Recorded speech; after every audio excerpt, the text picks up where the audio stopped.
వేములవాడ మాజీ MLA BRS పార్టీకి సంబంధించి చెన్నమనేని రమేష్ పైన హైకోర్టు తీర్పిచ్చింది. ఈ విషయంలో సుదీర్ఘ న్యాయ పోరాటం చేశారు. ప్రస్తుతం ప్రభుత్వ వైపు అది ఆది శ్రీనివాస్ గారు ఉన్నారు, మాట్లాడదాం. సరే, ఇంత లాంగ్ మీరు న్యాయ పోరాటం చేసినటువంటి పరిస్థితి, హైకోర్టు తీర్పిచ్చింది. ఎందుకు ఇంత డిలే అవుతా ఉన్నటువంటి పరిస్థితి న్యాయ వ్యవస్థలో? ఆయన కాదని మీరు గతంలో సబ్మిట్ చేసిరు, నిజంగానే కేంద్ర హోంశాఖను సంప్రదించరు. ఎందుకు ఇంత డిలే అయింది? రీజన్ ఏంది? న్యాయ వ్యవస్థ మారాల్సిన అవసరం ఉందా సిచ్యువేషన్ చూస్తుంటే? ఇప్పుడు 15 సంవత్సరాల నుంచి చేస్తున్నటువంటి ధర్మ పోరాటంలో, న్యాయ పోరాటంలో నిన్నటి రోజు వచ్చిన తీర్పు, మన తెలంగాణలో సామెత ఉంది, నిజం నిలకడ మీద తెలుస్తుంది చెప్పని. ఎందుకంటే అబద్ధం అనేది ప్రచారం ఊరు దాటిన తర్వాత నిజం నిద్రలేస్తారట. అంటే నిజం నిద్రలేచే లోపల అబద్ధం అనేది ఊరు ప్రచారం దాటిపోతారు. అట్లా ఇప్పుడు మా కేసులో రమేష్ అనే తప్పుడు పద్ధతిలో ఆయన తీసుకున్నటువంటిది ఆ విధంగా జరిగినట్టుగా నేను భావిస్తున్నా.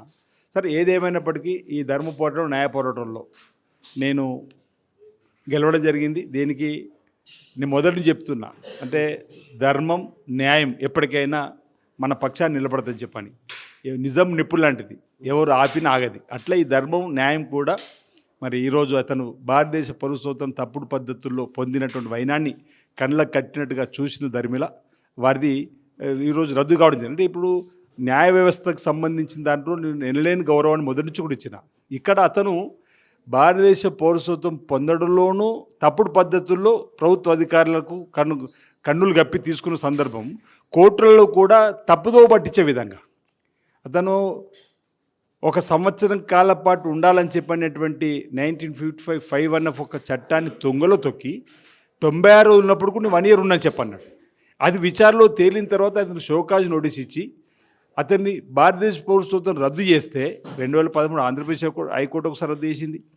2016లో ఆగస్టు 31లో కేంద్ర హోంశాఖ రద్దు చేసింది.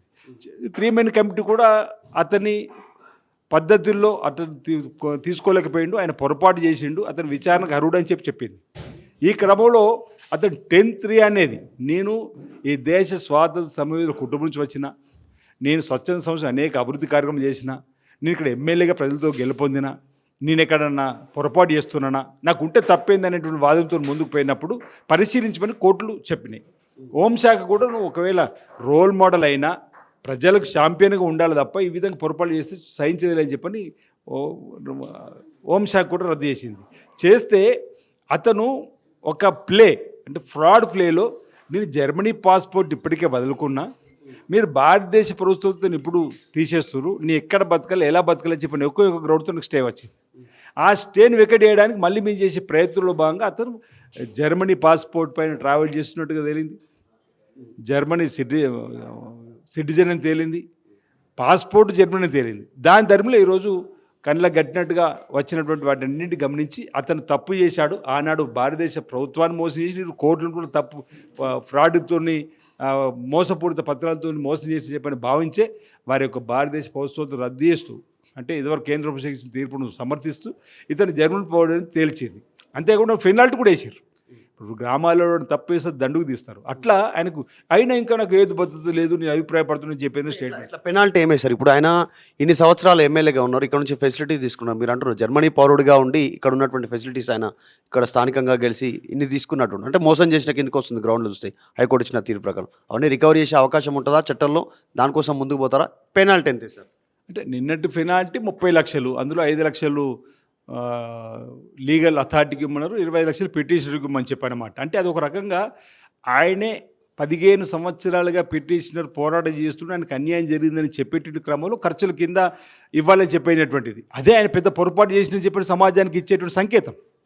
సరే, అతను ఎమ్మెల్యేగా ఉన్నన్ని రోజులు తీసుకున్నటువంటి వాటి అన్నీ ఆయన తుది తీర్పు వచ్చినప్పుడు, ఆ తుది తీర్పు పాఠంలో భారతదేశ పౌరుడే కాదని తేలిన తర్వాత ఆయన ఇంతకుముందు తీసుకున్న అన్ని కూడా కట్టాల్సిందే. నేను సూత్రప్రాయంగా ఒక నిర్ణయంలో చెప్తా ఉన్నా, ఆలోచన జస్ట్ సమాజాన్ని చదివిన వాడిగా.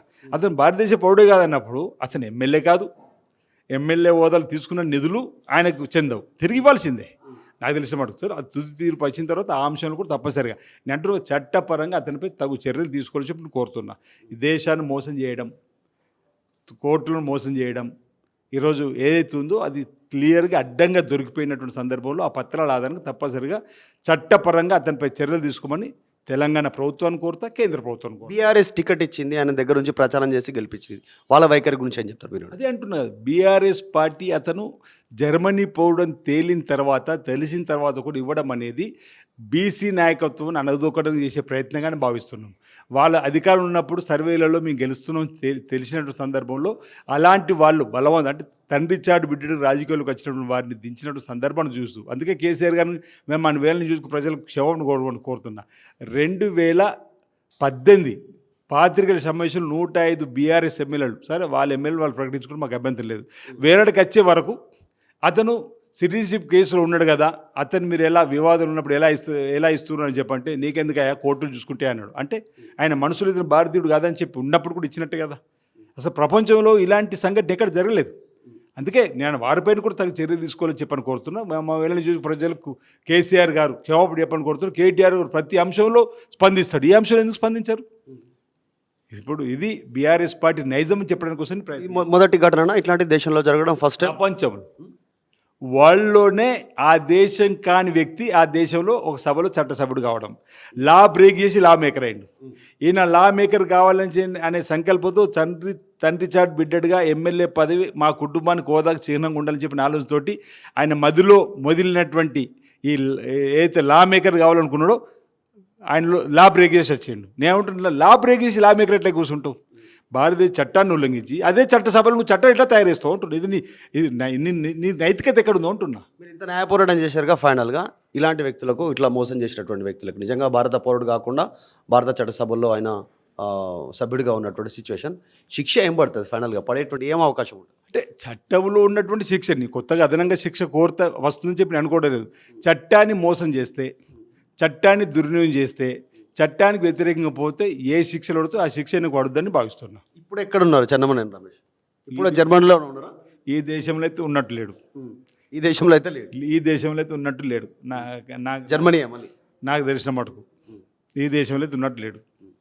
ఇది విప్ ఆది శ్రీనివాస్ వేములవాడ ఎమ్మెల్యే చెప్తా ఉన్నారు చాలా స్పష్టంగా. 15 సంవత్సరాలు సుదీర్ఘ పోరాటం చేశారు దానికి పైగా, కానీ ఇంకా బుకాయించే ప్రయత్నం చేస్తూ ఉన్నారు. నైతికత లేదు, హేతుబద్ధంగా లేదు సంబంధించినటువంటి తీర్పు అనేటువంటి చెప్పే ప్రయత్నం చేస్తూ ఉన్నారు. ఇప్పటికే 30 లక్షల జరిమానా విధించింది. 5 లక్షల రూపాయల దానికి సంబంధించి లీగల్గా వారికి చెల్లించాలి, 25 లక్షలు పిటిషనర్కి ఇవ్వాలనేటువంటిది. ఫ్యూచర్లో శిక్ష కూడా పడేటువంటి అవకాశం ఉంది. వీడియో జర్నలిస్ట్ విజయ్తో మధు మల్కేడ్కర్, హైదరాబాద్. మరిన్ని వీడియోస్ కోసం ఛానల్ ని సబ్స్క్రైబ్ చేయండి. లేటెస్ట్ అప్డేట్స్ కోసం వాట్సాప్ ఛానల్ ని ఫాలో అవ్వండి. అండ్ లింక్ డిస్క్రిప్షన్ లో ఉంది.